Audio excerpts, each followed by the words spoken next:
All right, I'm starting my video. I feel I have a subtle point to make. The other day when I went to work, I was early. It was on the weekend. I bring that up because on the weekend it's front and back parking lot where I work is busy during the week, but on the weekend it's not. So when I pulled into work early for my appointment, I could see someone in the front parking lot. I'm like, oh, I bet that, of course, is my appointment. So I went around back to park and I ran into Tim. Tim takes care of the land in the building, and he laid a kiss on me, and it would appear that he was then followed that up to look and see how I felt about that, how receptive I was to that. Tim is married. When I saw Tim around the back, he's like, "You've got an appointment, you know, guy's waiting." I said, "Yeah, it's my appointment. He's early." And Tim says, "Yeah, he seems like an asshole." And my appointment was very far from an asshole, and the conversation is cheating, and it's not cheating per se because Tim puts a kiss on me. It's cheating in that Tim is pointing out that that guy is an asshole, and by reference, I'm to assume Tim that is talking to me is not. And that's a cheating conversation for me as a person who can redeem themselves. So it's a stupid conversation, and it shouldn't be alighting on me as my value to see, eat, seat and eat, be asked. To the tune, be the bun, be you. Be you, be you is where you hide a large amount of something. I store a large amount. A bush shell, sell. Hide is, cover, but it's also the hide of your skin, what's apparent. And anyway, I bring that up because it's a small thing. How do I say that? It's a stupid conversation that's inviting me to be a part of, by assumption. He already sent doth, stupid, to retain his lot. LO-T. Okay. It's just, and I bring it up because it's common, and it really shouldn't be. This sort of debasement as a means of gesticulation and producing communicative value. Mino starts eating me down when I start speaking to the computer. He's so funny. What's up, Mino? Where are you? Yes? Alright. Okay, so that was my checking in. I'm going to work on seeing if I can shape these patron ideas today, because I don't think I'm going to have an appointment to go to the lice clinic.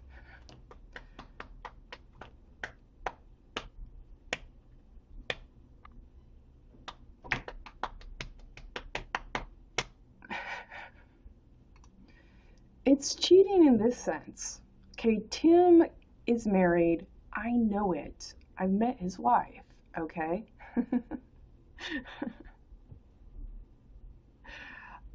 I was a little surprised when he put a kiss on me, okay? And it wasn't just like a, okay. It was a, haven't seen you.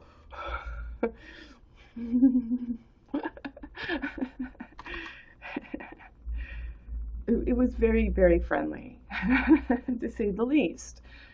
Uh, and then, of course, the backwards glance of how do you, I'm looking to read. How do you feel about that? I'm like, I hear my appointment. They're coming up the stairwell.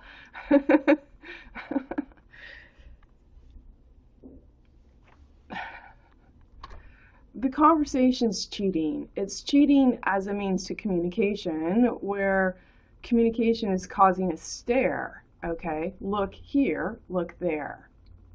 Uh, Look, I am aware. And I'm saying that's cheating because you're not.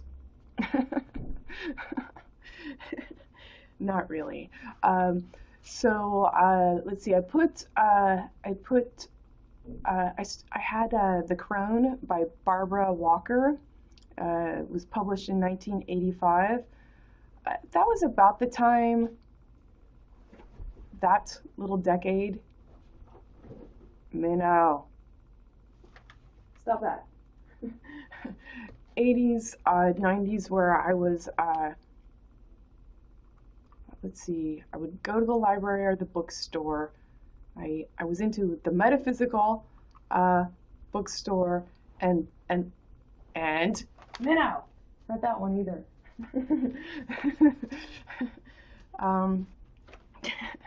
You really can't stand this. I'm talking to no one in his estimation, and he's like, what about me? Okay, I got you right here. I see you, man. I see you, little man, my little buoy boy. Yes, I see you. Let's see, metaphysics and self-help. I read everything in self-help until I'm kind of like, all right, I've done it. I'm not going back because I see gaps, kind of like religion. So apparently I read The Crone, the book, before because I had a red ink pen in it, which I do. You know, they always say, like, in the book reading age, you know, don't mark the book so you can resell it or something. I always marked my books. I wrote in the margin. And I pulled it back down and I took it to the clinic so that I had something to do in between appointments. I would take my sewing project, but I need to get the hexagons sewn on before I take it back to put it on the cutting board to invisible glue them in place again for another series of rows to sew. Easier to sew on the bed frame so I could get on both sides. So I brought that book, and I also brought to the clinic one I haven't read yet, but I got way back then, 80s and 90s, The Virgin Prostitute. It's not an easy book to read because it's, gosh, I think the person's from Switzerland. It's more like a thesis. It's a slim book, like The Crone. I haven't cracked into it yet, but I was interested in that topic at a very young age. Maybe because I was seeing through things like, you know, I may look young. That's bullshit. I already know it is. Okay? That all over the place is bullshit. So, let's see.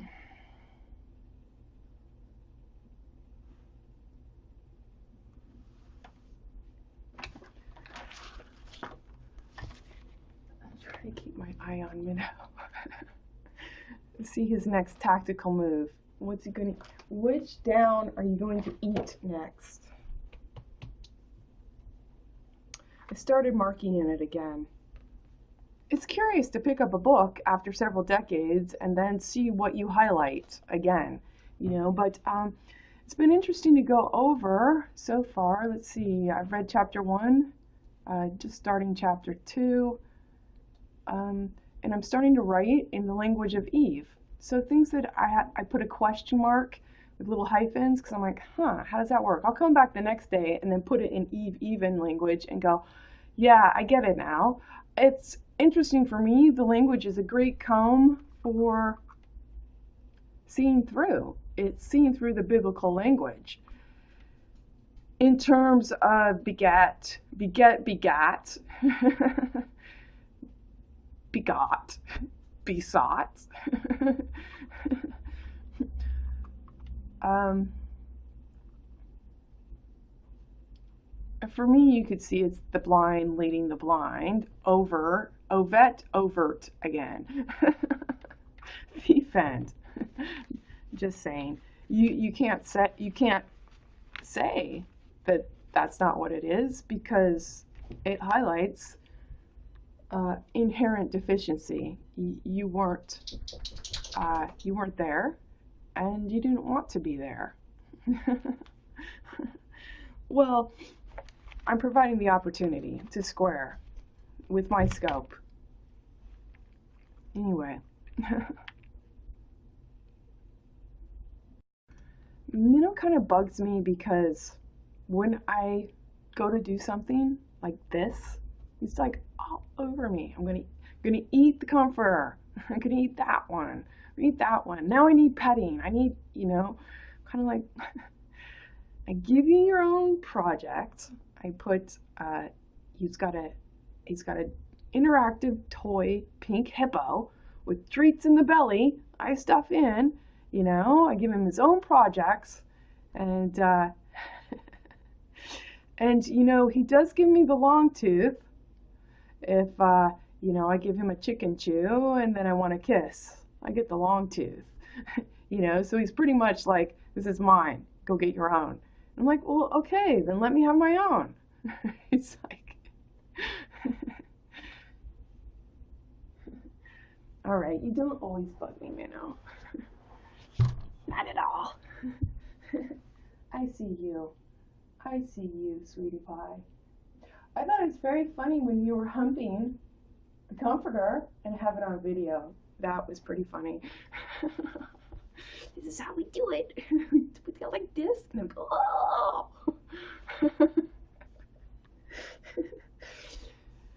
I love he's got just little pins and a little dew claw, and he makes a big mound, he holds it in place, and puts Elvis on it. Good job, you.